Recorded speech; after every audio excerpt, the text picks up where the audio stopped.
Hi ಎಲ್ರಿಗೂ ನಮಸ್ಕಾರ. ಅಮೃತಾಸ್ ಪಾಕಶಾಲೆಗೆ ನಿಮ್ಗೆಲ್ರಿಗೂ ಸ್ವಾಗತ. ನಾನಿವತ್ತು ಆರೋಗ್ಯಕರವಾದ ಹೀರೆಕಾಯಿ ಪಲ್ಯ ಹೇಗೆ ಮಾಡೋದು ಅಂತ ತೋರಿಸ್ತಾ ಇದ್ದೀನಿ. ತುಂಬಾ ಕಡಿಮೆ ಇಂಗ್ರೀಡಿಯೆಂಟ್ಸು ಹಾಗೆ ತುಂಬಾನು ರುಚಿಯಾಗಿರುತ್ತೆ. ಇದಕ್ಕೆ ಬೇಕಾಗಿರೋ ಇಂಗ್ರೀಡಿಯೆಂಟ್ಸನ್ನ ನೋಡ್ಕೊಂಡ್ ಬರೋಣ.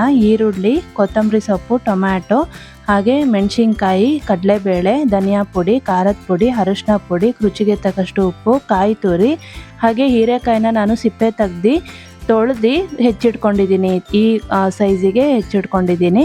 ಇವಾಗ ಹೇಗೆ ಮಾಡೋದು ಅಂತ ನೋಡ್ಕೊಂಬರೋಣ. ಈಗ ಒಂದು ಬಾಣಲಿಗೆ ಎಣ್ಣೆ ಹಾಕಿದ್ದೀನಿ. ಎಣ್ಣೆ ಅದನ್ನು ಬಿಸಿ ಆಗಕ್ಕೆ ಬಿಡಬೇಕು. ಬಿಸಿ ಆದಮೇಲೆ ಕಡಲೆಬೇಳೆನ ಹಾಕ್ಕೊತಾ ಇದ್ದೀನಿ. 1 ಟೀ ಸ್ಪೂನ್ ಆಗೋಷ್ಟು ಕಡಲೆಬೇಳೆ ಹಾಕ್ಕೊಂಡಿದ್ದೀನಿ. ಇದು ಸ್ವಲ್ಪ ಕೆಂಪಗಾಗಕ್ಕೆ ಬಿಡಬೇಕು. ಕಡಲೆಬೇಳೆ ಹಾಕೋದ್ರಿಂದ ಅದು ತಿನ್ನಬೇಕಾದ್ರೆ ಪಲ್ಯ ಮಧ್ಯೆ ಮಧ್ಯೆ ಸಿಗುತ್ತೆ, ಚೆನ್ನಾಗಿರತ್ತೆ ಟೇಸ್ಟು. ಅದಕ್ಕೋಸ್ಕರ ಹಾಗೆ ಇವಾಗ ಮೆಣಸಿನ್ಕಾಯಿನ ಹಾಕ್ಕೊಂಡಿದ್ದೀನಿ. ಇದು ಖಾರದ ಮೆಣಸಿನ್ಕಾಯಿ. ಹಾಗೆ ಅದ್ರ ಜೊತೆ ಒಂದು ಮೀಡಿಯಮ್ ಸೈಜ್ ಆಗೋಷ್ಟು ಈರುಳ್ಳಿ ಸಣ್ಣದಾಗಿ ಹೆಚ್ಕೊಂಡು ಹಾಕ್ಕೊಂಡಿದ್ದೀನಿ. ಸಣ್ಣದಾಗಿ ಹೆಚ್ಕೋಬೇಕಾಗತ್ತೆ. ಈರುಳ್ಳಿನೂ ಚೆನ್ನಾಗಿ ಫ್ರೈ ಮಾಡಬೇಕು, ಟ್ರಾನ್ಸ್ಪರೆಂಟ್ ಆಗೋವರೆಗೂ. ಫ್ರೈ ಮಾಡ್ಕೊಂಡಾದ್ಮೇಲೆ ಇದಕ್ಕೆ ಟೊಮ್ಯಾಟೊನ ಸೇರಿಸ್ಕೋಬೋದು. ನೀವು ಇದು ಆಪ್ಷನಲ್ ಟೊಮ್ಯಾಟೊ, ನಿಮಗೆ ಬೇಕಂದರೆ ಸೇರಿಸ್ಕೊಳ್ಳಿ. ಅದು ಟೊಮ್ಯಾಟೊ ಹಾಕೋದ್ರಿಂದ ಒಳ್ಳೆ ಹುಳಿ ಫ್ಲೇವರ್ ಚೆನ್ನಾಗಿ ಬರುತ್ತೆ. ನಾನಿಲ್ಲಿ ಒಂದು ಟೊಮ್ಯಾಟೊನ ಆ್ಯಡ್ ಮಾಡ್ಕೊಂಡಿದ್ದೀನಿ, ಚಿಕ್ಕದಾಗಿರೋ ಟೊಮ್ಯಾಟೊ ಚೆನ್ನಾಗಿ ಮೆತ್ತಗಾಗೋವರೆಗೂ ಬೇಯಿಸ್ಕೋಬೇಕಾಗತ್ತೆ. ಇದು ಚೆನ್ನಾಗಿ ಮೆತ್ತಗಾದ್ಮೇಲೆ ನಾವು ಹೀರೆಕಾಯಿ ಹೆಚ್ಚಿಟ್ಕೊಂಡಿದ್ದೀವಲ್ವ, ಅದನ್ನ ಸೇರಿಸ್ಕೋಬೇಕಾಗತ್ತೆ. ಹೀರೆಕಾಯಿ ತಿನ್ನೋದ್ರಿಂದ ಆರೋಗ್ಯಕ್ಕೆ ತುಂಬ ಒಳ್ಳೆಯದು ಅಂತಲೇ ಹೇಳ್ಬೋದು. ತುಂಬ ಆರೋಗ್ಯ ಪ್ರಯೋಜನಗಳಿದೆ ಇದರಲ್ಲಿ. ನೋಡಿ, ಇವಾಗ ಹೀರೆಕಾಯಿ ಎಲ್ಲ ಹಾಕ್ಕೊಂಡಿದ್ದೀನಿ. ಇದೆಲ್ಲ ಮಿಕ್ಸ್ ಮಾಡ್ಕೋಬೇಕಾಗತ್ತೆ. ಅದ್ರ ಮುಂಚೆ ಇವಾಗ ನಾನು ರುಚಿಗೆ ತಕ್ಕಷ್ಟು ಉಪ್ಪನ್ನು ಹಾಕ್ಕೊತಾ ಇದ್ದೀನಿ. ಹಾಗೆ ಅದ್ರ ಜೊತೆಗೆ ಒಂದು 1/4 ಟೀ ಸ್ಪೂನ್ ಆಗೋಷ್ಟು ಅರಿಶಿನ ಸೇರಿಸ್ಕೊತಾ ಇದ್ದೀನಿ. ಒಂದು 1/4 ಟೀ ಸ್ಪೂನ್ ಹಾಕಿದ್ರೆ ಸಾಕಾಗತ್ತೆ. ಹಾಗೆ ಇಲ್ಲಿ ಖಾರದ ಪುಡಿ ಹಾಕ್ಕೊತಾ ಇದ್ದೀನಿ. ಸ್ವಲ್ಪ ಹಾಕ್ಕೊಳ್ಳಿ, ಯಾಕಂದರೆ ನಾನು ಮೆಣಸಿನ್ಕಾಯಿನೂ ಹಾಕ್ಕೊಂಡಿದ್ದೀನಿ. ಕಲರಿಗೋಸ್ಕರ ಹಾಕ್ಕೊಂಡಿದ್ದೀನಿ ಅಷ್ಟೇ. ಹಾಗೆ 1 ಟೀ ಸ್ಪೂನ್ ಆಗೋಷ್ಟು ಧನಿಯಾ ಪುಡಿನ ಹಾಕ್ಕೊಂಡಿದ್ದೀನಿ.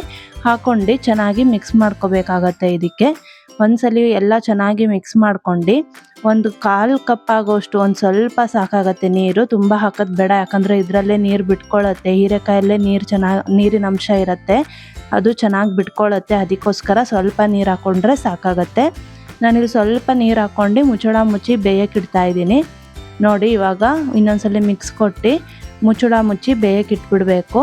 ತುಂಬ ಬೇಗ ಬೇಯ್ಕೊಳ್ಳುತ್ತಿದ್ದು. ಈಗ 1-2 ನಿಮಿಷ ಮುಚ್ಚಳ ಮುಚ್ಚಿ ಬೇಯಕ್ಕೆ ಇಡ್ತಾ ಇದ್ದೀನಿ. 1-2 ನಿಮಿಷ ಆದಮೇಲೆ ಮತ್ತೆ ಚೆಕ್ ಮಾಡ್ಕೋಬೇಕಾಗತ್ತೆ ತೆಗ್ದು.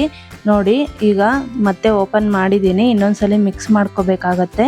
ನೀರೆಲ್ಲ ನೋಡಿ ಚೆನ್ನಾಗಿ ಬಿಟ್ಟಿದೆ ಅಲ್ವಾ, ಇದರಲ್ಲೇ ಜಾಸ್ತಿ ನೀರಿರುತ್ತೆ. ನಾವು ಸ್ವಲ್ಪ ನೀರು ಹಾಕ್ಕೊಂಡ್ರೆ ಸಾಕಾಗತ್ತೆ. ಈಗ ನೀರು ಬಿಟ್ಟಿದೆ ಇದರಲ್ಲಿ. ಇನ್ನೊಂದು ಸ್ವಲ್ಪ ಹೊತ್ತು, 1-2 ನಿಮಿಷ ಮುಚ್ಚಳ ಮುಚ್ಚಿ ಬೇಯಕ್ಕೆ ಇಡ್ತಾ ಇದ್ದೀನಿ. ಇವಾಗ ಇದು ಆಗಿದೆ, ರೆಡಿ ಆಗಿದೆ ಹೀರೆಕಾಯಿ ಪಲ್ಯ. ನೋಡಿದ್ರಲ್ವ ಎಷ್ಟು ಸಿಂಪಲಾಗಿ ಮಾಡ್ಕೊಬೋದಲ್ವ. ಚಪಾತಿಗೆ, ರೊಟ್ಟಿಗೆ, ಅನ್ನಕ್ಕೂ ಕೂಡ ತಿನ್ಬೋದು. ತುಂಬ ಚೆನ್ನಾಗಿರುತ್ತೆ, ರುಚಿಯಾಗಿರುತ್ತೆ. ಹಾಗೆ ಆರೋಗ್ಯಕ್ಕೂ ತುಂಬ ಒಳ್ಳೆಯದು. ಇವಾಗ ತೆಂಗಿನ ತುರಿನ ಸೇರಿಸ್ತಾ ಇದ್ದೀನಿ. ಹಾಗೆ ಅದ್ರ ಜೊತೆಗೆ ಕೊತ್ತಂಬರಿ ಸೊಪ್ಪನ್ನ ಹಾಕ್ಕೊತಾ ಇದ್ದೀನಿ. ತೆಂಗಿನ ತುರಿ ಇದ್ರೇ ಅಲ್ವಾ ಚೆನ್ನಾಗಿರುತ್ತೆ ಪಲ್ಯಕ್ಕೆಲ್ಲ. ಅದಕ್ಕೋಸ್ಕರ ನಾನು ಒಣ ಪಲ್ಯ ಮಾಡ್ತಿರೋದಲ್ವ, ಅದಕ್ಕೆ ಇವಾಗ ಸೇರಿಸ್ಕೊಂಡಿದ್ದೀನಿ. ಈಗ ಫೈನಲ್ ಆಗಿ ರೆಡಿಯಾಗಿದೆ. ನೀವು ನಿಮ್ಮನೇಲಿ ಟ್ರೈ ಮಾಡಿ ಹೇಗಿತ್ತು ಅಂತ ನನಗೆ ಕಮೆಂಟ್ ಮಾಡಿ ತಿಳಿಸಿ. ಹಾಗೆ ಇನ್ನೂ ನಮ್ಮ ಚಾನಲ್ ಸಬ್ಸ್ಕ್ರೈಬ್ ಮಾಡಿಲ್ಲ ಅಂದರೆ ಸಬ್ಸ್ಕ್ರೈಬ್ ಮಾಡ್ಕೊಳ್ಳಿ. ಇನ್ನೂ ಈಸಿ ಆ್ಯಂಡ್ ಟೇಸ್ಟಿ ರೆಸಿಪಿಗೋಸ್ಕರ ನಮ್ಮ ಪೇಜ್ನ ಫಾಲೋ ಮಾಡಿ. ಮತ್ತು ನಾನು ನಿಮಗೆ ಮುಂದಿನ ವಿಡಿಯೋದೊಂದಿಗೆ ಸಿಗ್ತೀನಿ. ಅಲ್ಲಿವರೆಗೂ ಎಲ್ರಿಗೂ ಧನ್ಯವಾದಗಳು.